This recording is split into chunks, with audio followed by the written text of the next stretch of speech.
Welcome to the Scaling Japan Podcast, a podcast about how to grow your business from $100,000 and beyond in the land of the rising sun.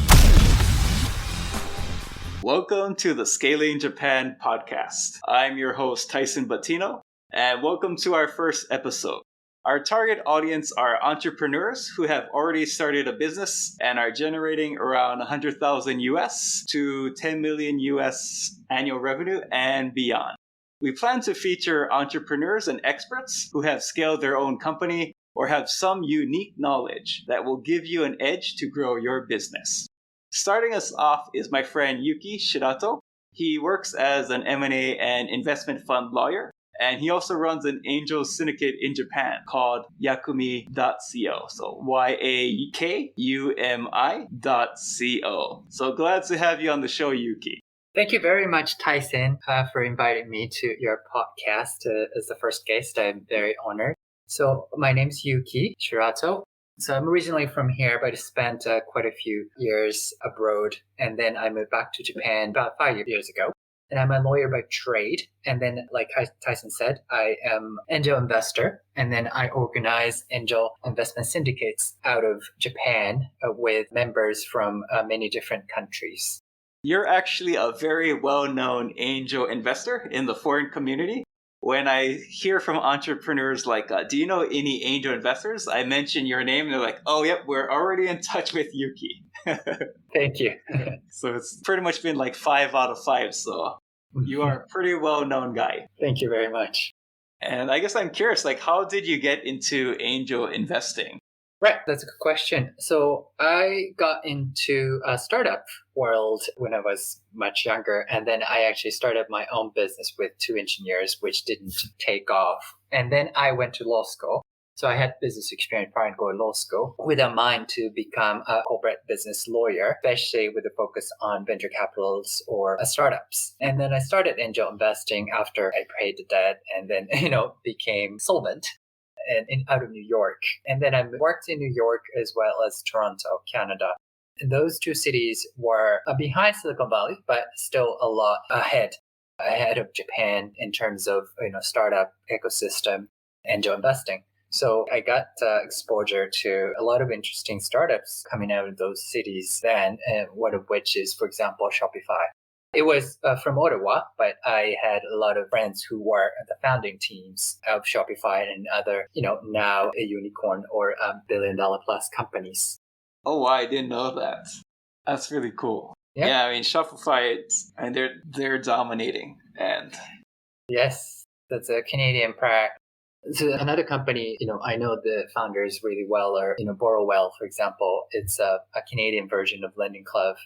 They are, I think, close to a unicorn or maybe already a unicorn stage. So, I was seeing a burgeoning, growing startup ecosystem in Toronto and before that, New York. And then after I moved back to Japan, I saw, an opportunity. And then also it was, lagging behind the other cities in the world, let alone Silicon Valley. So I thought I could help. And then I decided to, started helping out global-minded entrepreneurs like Tyson and, other foreign entrepreneurs and also Japanese entrepreneurs who are global-minded. Gotcha. And because I was actually curious on how you started your angel syndicate. And I think some of the listeners, they might not know what an angel syndicate is. So could you, explain what an angel syndicate is and how you created one? So syndicate is a kind of convoluted term, which just means the sort of like investment vehicle in general. It doesn't have to be a legal, entity or personality. It's just a term. So for example, in the US, AngelList has, the SaaS product called, Roll Up Vehicle. So they organize a syndicate. And, smaller angel investors put in, individual small amount of money into the syndicate, and the syndicate itself becomes a shareholder of the startup. So from the company's perspective, startup's perspective, it's helpful because it's only one line cap table instead of 20 lines and, with smaller, check-sized individual investors. And also it's helpful for the company to get, the shareholder votes or, and the proxy and whatnot. So that's very helpful for the company. And then from the angel investors' perspective, it's also helpful because some companies have the minimal check size for investment. You got to invest like 100 grand or, 50 grand US dollars. But if you okay with, investing $5,000, let's say, into a syndicate, that becomes a shareholder. They would not, the company would not have any issues or problems. So, it's sort of like a win-win type of arrangement, I would call. And then each company, each jurisdiction, depending on the place of incorporation, has its own rules. So I cannot discuss the details of each syndicate, but regardless of the company's jurisdiction, I would say most jurisdictions, especially in the developed countries, would be fine to invest through investment syndicates. I thought you gave a very great and concise explanation of a syndicate. And yeah, as a business owner, you definitely don't want to have like, let's say 20, 30 people on, let's say the cap table and having to have an owners meeting and having to invite all these people. That would drive me nuts. I'm not sure if this is true, but in Japan, I think you may have to I think you can send them an email nowadays. But I think for some types of meeting, you might have to send like a physical mail. And yeah, to send it to 20 people or like get 20 stamps, that would drive me insane. That's correct. So yeah, just getting that one stamp, it's good to go. So I'm kind of curious, so for angel investment, what types of businesses are suitable for angel investment and what types of businesses are typically not on your radar or would not receive angel investment? So angel investments are generally, used for early stage startups. That's simply because the companies grow. They would not accept, even through syndicates, the smaller check-sized, investors. They will talk with venture capitals with assets under management of, $100 million plus. So angel investors are generally focused on early stage startups. But that doesn't mean the angel investment and venture capital investments are mutually exclusive. Sometimes, well-known high net worth individuals who are also angel investors come in at later stage with a big check size. So in my case, angel investors are generally working professionals, and they would put in, for example, 10 to 25K US dollars. So total angel investment size would vary depending on the company. But probably it's safe to say under $1 million, which is a lot of money for early stage startups, and then a significant portion of their funding. But if it's a later stage in Series D, raising, $50 million, they might not even accept $1 million angel investment syndicate money. Yeah, no, that's, 1 million is a good sum to help a company reach product, or it is a pretty decent sum to reach that, to find that product market fit. And just to clarify, for the term early stage, could you define what early stage is in Japan?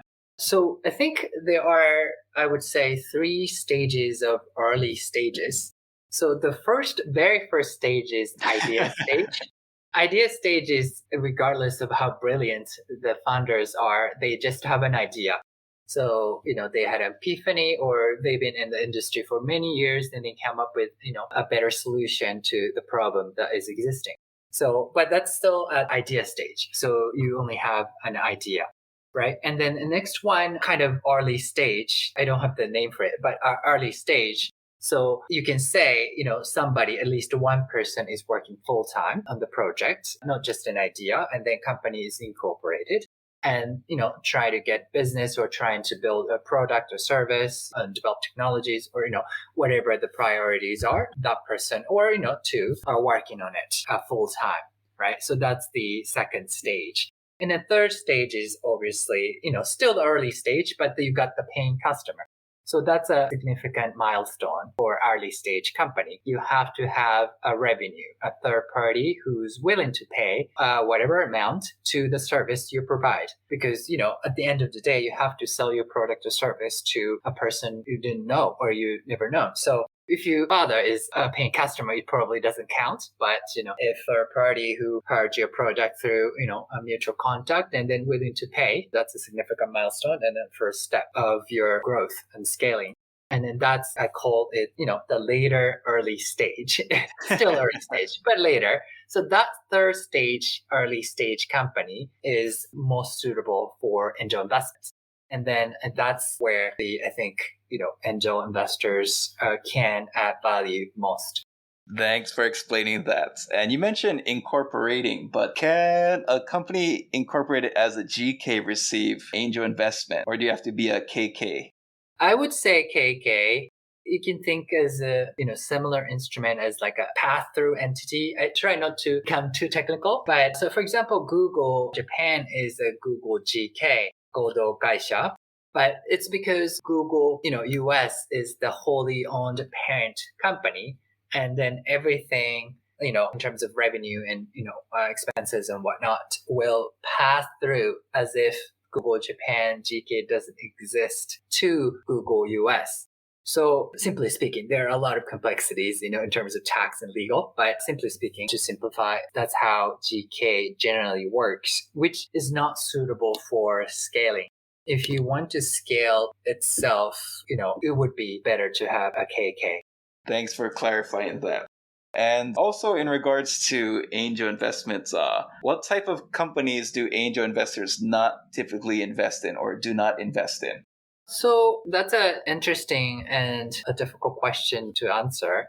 So I'm just one angel investor, and then every angel investor has, his or her or their own, metrics or, KPIs or, the things that they look for when it comes to angel investment. So I wouldn't rule out any startups, even, including the startups with idea stages, because you never know. Some people might see a future path, and then some people might want to join very, very early on. So it's kind of depends on angel investor and also the founder's profile. So, get to that later. But one of the things I look for, and then one of the critical and most important criteria for me when it comes to angel investment is, the founders. They can grow this business. They can just pull it off. And then if the founder or founders have the expert knowledge of the domain they are getting into, and they are, relatively intelligent, smart, dedicated people, why wouldn't you, bet on them ahead of other people? So even though they are just idea stage founders, depending on their, track record or, general intelligence or, ideas simply, you might want to angel invest. Gotcha. Yeah, I think for the listeners, some listeners may not be familiar, but the term startup is usually referred to a certain type of business, which is going to scale. I mean, scaling in the company will double, triple, quadruple in size year over year, as opposed to your traditional company where you'll grow at a slower pace. And because you'd like to grow that company at a very fast pace, you'll get angel investment to help boost your way there. Yuki, would you have a better way to explain the difference between a startup versus a normal business? Yeah, it's a very good question. Startups is a hard term to define. If it's a 10-year-old company, would you call it startup? Depends. There are a lot of, decade-old companies, and especially in Japan that, start growing exponentially after, 6, 7, 10, 20 years. So it's really hard to, define. But I think you're right. If you become a mature established businesses, such as, conglomerates or, zaibatsu type of companies in Japan, the growth rate itself is going to be limited. However, they obviously pay dividends and they, are more stable, not widely and not as significantly as affected, by the world, economic environments or, industry changes, as opposed to startups that could be blown away in a second. Thanks for helping out with that. Yeah, I was trying to clarify. I know a lot of times when I read articles, they say we invested in this startup. And I guess for listeners, I don't want you to get confused. Let's say any business, I guess technically any business that you start up, you could technically call a startup. But usually when it comes to angel and venture capital, it's usually more of a tech business where, there might be software involved or in some way where the company can grow, multiply at a much faster rate than, maybe your typical restaurant business or other businesses like that. But that's not saying that a restaurant or like, let's say, a physical location cannot be a startup. Because WeWork is one prime example of that. Correct. So yeah, scalability is one of the characteristics for most startups, but there are other characteristics that could define startups. Yeah. So thanks for explaining about what type of founders that you look for. But I'm also curious, like, what types of data metrics do you look for from potential companies? So I think revenues would be a key metric to see. Like I said, if you have a customer that is willing to pay you money as a third party, that is a very good sign. There are people who value your service for a money that you're charging. That is a clear indication of, the validation of the market. So that's a very simple and absolute metric that I would look for, and many angel investors do too. And then a lot of people use TAM, total addressable market. So that's another metric that people are interested in. Is the market big enough, and is the market itself growing? And we're a target market out of the total addressable market. So that's also an important metric for a lot of people. And then, thirdly, the scalability and then growth, projection, which is, has to be a realistic one in terms of, people who are running it, who are making it, as well as, people who are going to pay for your services or product. Yeah, I've seen some projections that look more like fortune telling to me. Also, I'm pretty sure the audience and myself are curious, like, how is angel investment different in Japan versus the West? Angel investment in Japan is very, very, very small. It's almost negligible as compared to the size in the United States or even most European countries. When I started angel investing in Japan 5 years ago, it was almost non-existent other than few very high-profile names who have invested, hundreds of companies. And then they are pretty much the only ones who invested in startups then as individuals, angel investors. So I think Japan has caught up since, and, it has grown so much so that, there are angel, investor websites or, a few channels or the many angel syndicate so-called, groups, as far as I know, including mine, Yakumi. So I think it's becoming more popular / common amongst working professionals and high net worth individuals, which is a great trend to me. Awesome. And so one potential angel syndicate that foreigners can reach out to is Yakumi, YAKUMI.co, which Yuki runs, and he's a very trustworthy guy and easy to talk to. But Yuki, are there any other angel syndicates or maybe well-known angels who invest in foreign-led companies? So I don't know many angel syndicates or platforms focused on foreigners-led companies or startups. But if you Google with, angel toshi or something like Japanese katakana and kanji, you will find, I would say, like 5 or 6 platforms available. I don't want to talk about, each platform's pros and cons or, how good or how bad they are. But you will see for yourself, and they are angel platforms. Gotcha. Okay. So yeah, just certainly. And how do you pronounce that again? Angel Toshi? Yes, angel toshi. Sweet. Because, angel investment, as opposed to other, types of investments, have brought so much more returns in the recent years, even in Japan. Because, if you have a lot of money, pile of cash in bank, you are just collecting dust or nothing. Literally nothing these days because of the, super low interest rate. And the stocks, other classes of assets could, yield better return than, just buying the government bonds, but still unstable and then requires, some sort of, knowledge and skills. And then angel investment too, it's a risky investment. I'm not advocating it is not. It is a high risk, high reward type of investment. But in the past 5 to 10 years, especially Japanese startups have done so tremendously well that many angel investors made a lot of money returns out of their initial investments. And then it's, I think, catching of the high net worth individuals. Gotcha. Glad to hear that it's increasing. And I'm actually really looking forward to the business environment in Japan because I think there's a lot of opportunities. So I'm pretty optimistic about things. Yep, agree. Like what you're listening to and ready to scale your company? Let Tyson coach you and your team to make the jump. You can find more information about our coaching and advisory services at www.scalingyourcompany.com. Now, back to our podcast. Yeah, I want to ask you about kind of like the founders that you invest in personally, but what are some of the personal characteristics of the founders you've invested in that have scaled their business successfully? So there are so many different types of founders who have scaled successfully. So Yakumi have invested collectively about 30 startups, and a lot of them have scaled and grown so much. One of them is a unicorn now, and then two of them are raising at $3-digit million valuation. And many others have raised Series A investments from venture capitals or strategic investors.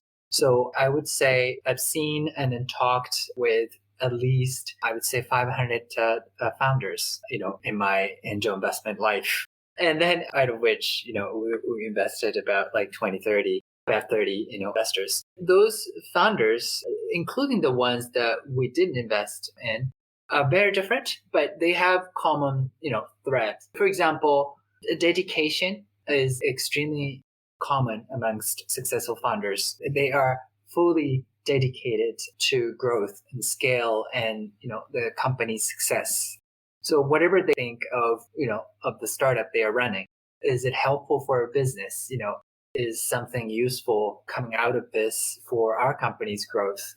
So they are fully dedicated and committed. So that's a very common trait. And then also related to that, I think they are very passionate about what they do. You have to have a long-term vision. Like startups, some are growing really fast, but still, it's not gonna be done in a day. It's like a Roman Empire. It takes, years until, exit, right? Meaning that you get acquired by a larger player or you go public and through IPO. And, either case, most of the time you still need to continue to learn your, company as a leader.